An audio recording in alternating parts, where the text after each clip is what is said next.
네, 안녕하십니까. 서울대학교 치약대학원 치주과학교실 교수 조영단입니다. 대한치주연구소 세미나 네 번째 이야기입니다. 치주 및 임플란트 치료를 위한 가이드라인.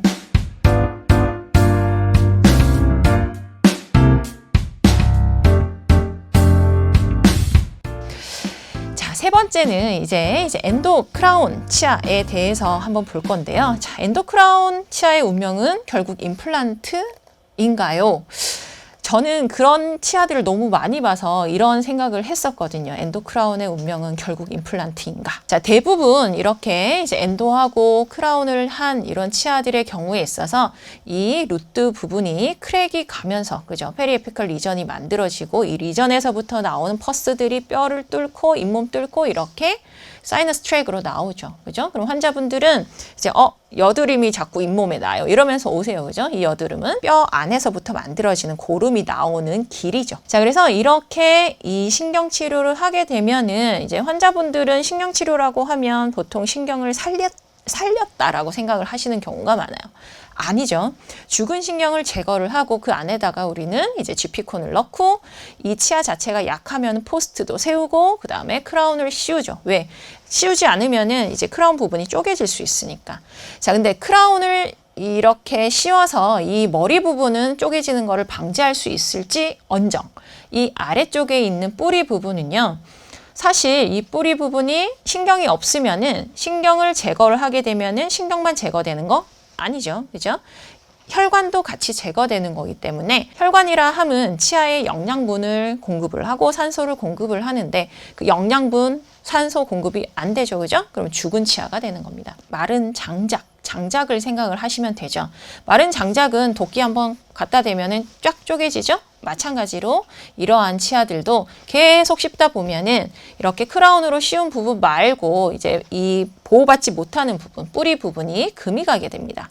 자, 금이 가다가 계속해서 금이 간 상황에서도 계속 씹게 되면은 쪼개지는 루트 프랙처가 되게 되는 거죠. 그래서 이런 경우에 있어서는 우리가 이제 뼈가 많이 녹아 있지는 않기 때문에, 즉 에피컬 부분만 뼈가 녹은 경우들이 대부분이기 때문에 septum도 살아있고 주변 크레스탈 부분에 뼈가 살아있으니 뭘 하죠? 이미디엇 임플란테이션을 많이 하시죠.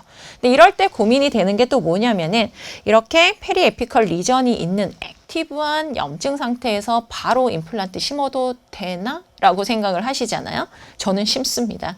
자, 왜냐면은 이렇게 염증이 있는 거를 깨끗하게 제거를 해주고 우리가 여기에 알맞는 수술 후에 드실 수 있도록 항생제나 소염제 처방을 해드리면 큰 문제 없거든요. 그래서 저는 주로 이미디엇 임플란테이션을 바로바로 하는 편입니다.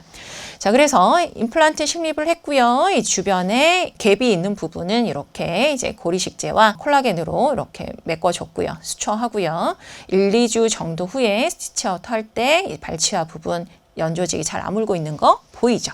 자, 임플란트 잘 들어갔고요. 보철 잘했고요. 자, 그러면은 이미디엇 임플란테이션을 통해서 환자분의 불편함을 단축을 시켜줄 수가 있는 거죠. 자, 이 환자분도 마찬가지예요. 이 환자분은 포스트가 그죠? 루트까지 깊숙이 들어와 있어요. 그럼 이렇게 되면은 사실 루트 프랙처가 더 잘 일어날 수밖에 없습니다. 왜냐면은 못을 넣고 망치로 두들기는 거랑 똑같기 때문이죠. 자, 그래서 이 환자분도 마찬가지로 이제 버컬 쪽에 이 루트 프랙처가 있는 부분에 사이너스 트랙이 잡혀 있는 경우고요. 자, 이렇게 계속해서 못을 박아대면은 이제 남아날 재간이 없죠. 그죠? 이렇게 쫙 쪼개지게 되는 거죠. 자, 이 환자도 마찬가지로 우리가 이미디엇 임플란테이션 이런 식으로 할 수 있는데요. 치아를 뽑고 임플란트를 내가 하겠다라고 하면 septum 남기는 게 아주 중요하죠. 그럴 때는 이렇게 이 치아를 절반 잘라서 루트 하나하나씩 뽑는 게 더 쉬운 방법입니다. 자, 이렇게 제거를 하고요. 그 다음에 임플란트 심고요. 주변에 고리식제 넣어주고요. 이렇게 다시 이제 콜라겐 스펀지로 넣어주고요.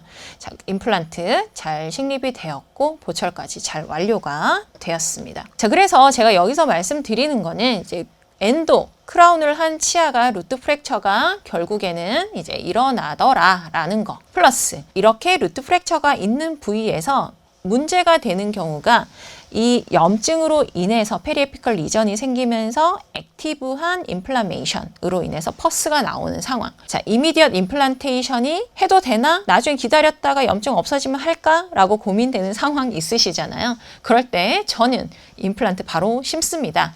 자, 왜냐면 자, 염증 부위에 적절한 처치, 여기서 말하는 적절한 처치라는 게 뭐냐면요. 철저하게 그래뉼레이션 티슈 다 제거해 주시고요. 그 다음에 항생제 적극적으로 사용해 주시고요.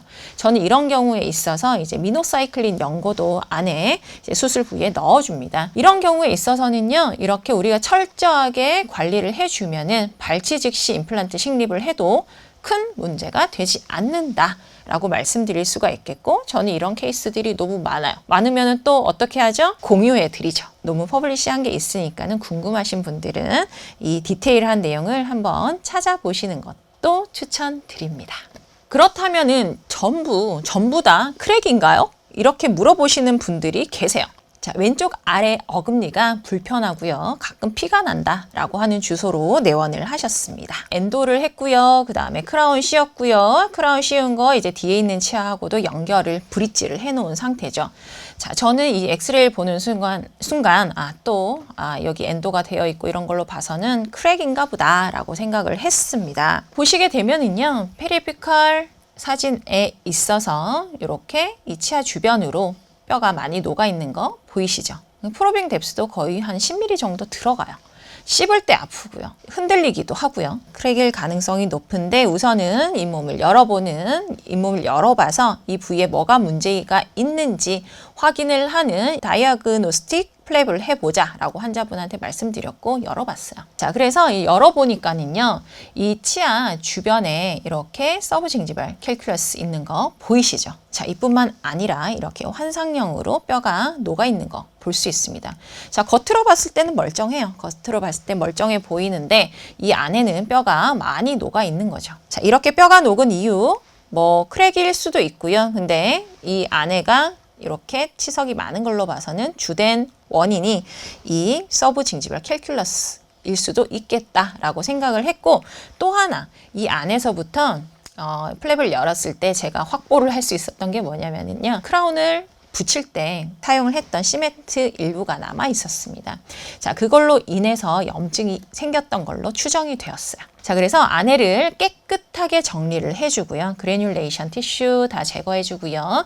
그 다음에 치근에 붙어있는 치석들, RP를 통해서 깨끗하게 다 제거를 했습니다. 우리가 이렇게 환상형으로 뼈가 녹아 있으면 뼈를 만들기 가장 좋은 환경이죠. 왜냐하면은 이렇게 담을 수 있는 컨테이너블한 디펙트이기 때문입니다. 자, 그래서 뭘 해주면 되겠죠? 뼈가 없으니까 뼈를 만들기 위한 노력, GTR. 이죠, 그죠? 자, 골 이식제 넣어주고요. 차폐막 덮어주고 플랩을 닫아줍니다. 자, 그렇게 하고 이제 기다림이 시작이 되는 거죠. 수술하고 나서 모습을 보게 되면요, 골 이식제가 이렇게 저 여기 있어요 하면서 이렇게 살아 있어요, 그죠? 근데 시간이 지나면서 이 골 이식제 부분이 내 뼈로 대체가 되죠. 뼈랑 치아 사이에 까만색 이렇게 라인이 다시 살아나는 거 보이시나요? 자, 치아 주변의 까만색 라인 PDL입니다. 그죠? 자, 우리가 하는 GTR이라고 하는 술식은 바로 이제 이 PDL이 살아나도록 하는 게 이 진정한 치주 조직의 재생이 되는 거죠. 자, 저는 이 엑스레이 사진에서 이 만들어준, 그러니까 다시 재생시킨 뼈와 치아 사이에 있는 이 공간이 PDL 스페이스, 그러니까 다시 PDL이 만들어진 거다라고 확신은 하고 있습니다만, 사실 이게 진짜 PDL인지 아닌지를 확인하기 위해서는 이제 이 조직을 떼서 염색을 해봐야 정확하게 알 수 있는 건데, 뭐 환자분한테서는 조직을 지금 뗄 수는 없는 상황이니까 추정을 할 뿐입니다. 하지만 명확하게 PDL처럼 보이시죠? 그죠? 저의 얘기에 동의해 주셨으면 좋겠습니다. 엔도를 한 치아라서 크랙 때문에 문제가 됐나? 라고 했던 이 치아가 다시 생명력을 이제 가지는 모습을 보실 수가 있겠고요. 자, 그래서 뭐 3개월, 10개월 이제 팔로우업을 하는 기간 동안에도 큰 문제 없이, 그 다음에 환자분이 씹었을 때도 큰 문제 없이 잘 유지되고 있는 거 볼 수 있습니다. 자, 그래서 비포, 애프터 비교를 해보게 되면은요. 자, 비포 봤을 때 이 치아 주변에 이렇게 뼈가 많이 녹아 있는 거 보이고요. PDL 스페이스 와이드닝 되어 있는 거 보이죠? 자, 근데 이뿐만 아니라 이 치면에 이제 찌글찌글찌글하게 있는 이런 치석들도 보입니다. 자, 제가 했던 거는 RP, 그 다음에 GTR 이죠. 자, 그래서 이런 방법을 통해서 다시 자연치를 살려냈다. 라고 저는 이제 자신 있게 말씀드릴 수가 있겠고요. 자, 이런 환자분 뿐만 아니라 이제 다음 환자분도 같이 보면서 이제 말씀드리도록 하겠습니다. 동네 치과에서 이제 신경치료를 받았는데 고름이 나오고 예후가 좋지 않아서 발치 임플란트 해야 한다고 들었습니다. 라고 하면서 오셨어요. 자, 신경치료 했는데도 잇몸이 부었다가 가라앉았다가 반복되고 진짜 이 뽑아야 되는지 확인하고자 내원하였다라고 하시는데 저희 병원에 이제 이렇게 확인하시는 분들 아주 많이 오세요. 동네 치과에서 이렇게 했는데요. 자꾸 치료했는데도 계속 불편한데 이게 맞나요? 이게 정확하게 치료한 게 맞나요? 라고 확인하러 오신 분들 너무 많습니다. 자, 정확하게 치료를 한 게 맞는 경우도 있고요. 아닌 경우도 있고 뭐 그렇긴 한데 뭐 그때 이제 어떻게 판단하느냐에 따라서 뭐 달라질 수도 있겠죠.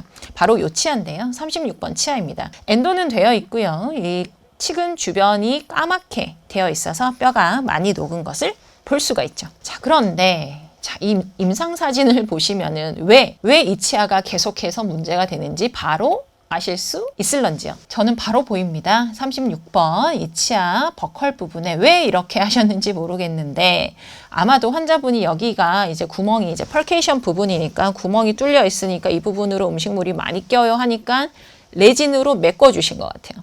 자, 레진으로 메꿔 주시는 건 좋은데 이 레진 부분이 이제 너무 부분이 깨끗하지가 않죠. 맞은 부분이. 그다음에 저는 치주하는 사람으로서 이런 경우가 있다라고 하면 차라리 이 환자분이 이 펄케이션 부분을 잘 닦을 수 있도록 터널링을 해 주시는 게 더 좋다라고 말씀드려요. 자, 이렇게 애매하게 레진을 이렇게 해버리면요. 이 안쪽으로 음식물 들어가면 들어간 게 나올 수도 없습니다. 환자분이 치간 칫솔을 쓸 수도 없습니다. 자, 그러면은 아무리 엔도를 해본들 이렇게 만들어 놨으니 어떻게 될까요? 이 부분은 계속해서 염증이 생길 수밖에 없고 안에 음식물이 가득 찰 수밖에 없습니다. 자, 그래서 이때의 문제는 다른 게 아니라 이렇게 레진으로 막은 게 문제가 되는 거죠. 레진으로 막아서 펄케이션 부분을 막아버린 거. 그러니까 이 레진 마진의 부분이 오버행잉이 된 게 문제입니다. 자, 그래서 이거는 정말 우리가 치과 의사가 만드는 거죠. 그죠? 의원성인 거죠. 그죠? 자, 의원성 많죠. 어떤 경우? 자, 37번, 47번 디스탈 정말 잇몸에 뭔가가 이렇게 덮여져 있고 이러면은 게다가 환자가 입을 벌리는 게 너무 못 벌린다 라고 하면은 이렇게 맞은 부분 폴리싱을 못하는 경우 있어요. 자, 이렇게 되면은요, 결국에는 염증을 일으킬 수 있는 이제 직행 열차를, 급속 열차를 타게 되는 거고요. 이 부분이 계속해서 염증이 생기게 되면 밑에 뼈가 녹게 되는 거겠죠. 그러면은 뼈가 녹으면은 치아는 흔들리게 되는 거고, 치아가 흔들리는 이유를 찾지 못하면은 결국 이 치아는 발치를 할 수밖에 없는 상황이 되는 거죠. 자, 그래서 제가 해줬던 치료는 딴 게 아니에요. 레진으로 잘 떼어주셨지만은 맞은 부분을 폴리싱을 잘 못하셨으니까 그 부분을 폴리싱을 잘 하고, 자, 펄케이션 부분을 시원하게 뚫어드렸어요. 그죠? 시원하게 뚫어드리면서 이 부분에 치간 칫솔로 항상 잘 닦으시라 라고 말씀을 드렸어요. 자, 환자분이 이제 계속해서 여기를 치간 칫솔을 잘 닦을 수 있도록 이렇게 해줬고요. 3년 될 때까지 이제 뭐 잘 유지되는 거 볼 수가 있고요. 더욱더 놀라운 거는 저는 해준 거는 레진 마진을 다듬은 거, 펄케이션 부분을 닦을 수 있도록 해준 거, 이거밖에 없는데 페리에피컬 리전이 점점 사라지면서 이 펄케이션 부분의 까만색도 점점 이렇게 하얀색으로 바뀌고 있는 거 보이시죠? 흔들리기도 했고요. 왜냐하면 뼈가 녹았으니까요. 씹을 때 아프고요. 왜냐면은요, 염증이 있으니까요. 이렇게 프로빙 뎁스 깊게 들어갑니다. 자, 그런데 제가 해준 거는 레진 마진 다듬어주고 펄케이션 부분 치간 칫솔로 닦을 수 있도록 터널링을 해주고 이 부분 닦으시도록 교육을 해준 것밖에 없어요. 자, 그렇게 하고 나니까는 이 부분의 염증이 해소가 되는 거고요. 이제 환자분도 이제 괜찮다 하셔서 그 이후로 이 크라운을 씌우고 마무리를 한 케이스가 되겠습니다. 또다시 한번 치아에 생명력을 불어넣어 준 거죠. 이렇게 되면은요, 환자분들은 이 동네 치과에서는 이게 뽑고 임플란트 하자라고 했는데 이렇게 살려주면은 정말 충성 환자분이 되는 거죠. 모든 가족들 다 모시고 옵니다. 그래서 우리가 이런 오버행 수복을 했을 때 항상 마진은 딱 떨어져야 되고요. 치아와 자연스럽게 이행이 돼야 되는데 그렇지 못한 경우에 있어서는 결국에는 염증을 일으킬 수밖에 없고요. 이 환자도 마찬가지였어요. 자, 이렇게 오버행이 있는 상황에서 이 뒤쪽이 계속해서 붓고 아프다라는 거예요. 자, 동네 치과 갔는데도 여기 뭐 괜찮다, 뭐 여기가 염증이 좀 생겼다, 약만 처방을 했다라는 겁니다. 너무 안타깝지 않습니까? 그죠? 너무나도 명확하게 이 오버행 때문에 그렇다라는 걸 알 수가 있는데요. 그죠? 자, 이 경우에 이제 제가 해줬던 거는요, 뒷부분, 디스탈 부분 플랩을 열어주고 이 오버행을 깨끗하게 제거해 주고요. 마진을 폴리싱을 해주고요. 이 안에 쌓여있던 서브 징지발 캘큘러스 보이시나요? 다 제거해 주고요. 자, 그렇게 하고 나면은 더 이상 염증이 생길 이유가 없죠. 자, 그래서 환자분은 행복하게 잘 살고 있다 라고 말씀드릴 수가 있겠습니다. 제가 보여드렸던 거는 전부 다 자연치를 살리는 방법이었어요. 발치랑 임플란트 하는 거를 생각하기 전에 치아를 살릴 방법이 있는지 먼저 생각하셔야 됩니다. 왜냐면은요, 발치 임플란트는 누구나 할 수 있는 치료입니다. 하지만 치아를 살리는 거는요, 누구나 할 수 있으나 안 하는 거예요. 그죠? 근데 자연치를 살려서 환자분의 치아를 살려주는 게 더욱더 보람찬 일이고, 사실 임플란트가 모든 것의 답이 아니라는 거 잘 알고 계시잖아요. 그죠? 자, 그렇기 때문에 발치 임플란트보다 자연치를 살릴 수 있는 노력을 먼저 하시도록 저는 항상 말씀드리고요. 자, 발치 제일 쉽고 임플란트 영원한 치료 아니기 때문에 자연치 보존하는 거 중요하고, 자, 아는 만큼, 보는 만큼 치료를 잘 할 수 있습니다. 자, 만약에 내가 봤는데도 팔라토 징지발 그루브를 이게 뭔지 모른다라고 하면 그대로 둘 수밖에 없어요. 자, 레진을 했는데 레진을 다듬지 않는다. 그러면은 계속해서 염증이 생길 수밖에 없습니다. 자, 그래서 아는 만큼 보는 만큼 치료를 잘 할 수 있습니다. 그래서 지속적인 배움이 중요한 거고요. 그 무엇보다도 더 중요한 거는 정확한 진단, 여기에 맞는 우리의 치료, 정확한 진단과 치료는 늘 필수적입니다. 그래서 자연치에 관련된 내용은 이렇게 제가 마무리를 하고요. 오늘 말씀드린 치주, 임플란트, 식립에 대한 가이드라인, 선생님들의 임상에 많은 도움이 되기를 바라면서 마무리하도록 하겠습니다. 시청해 주셔서 감사합니다.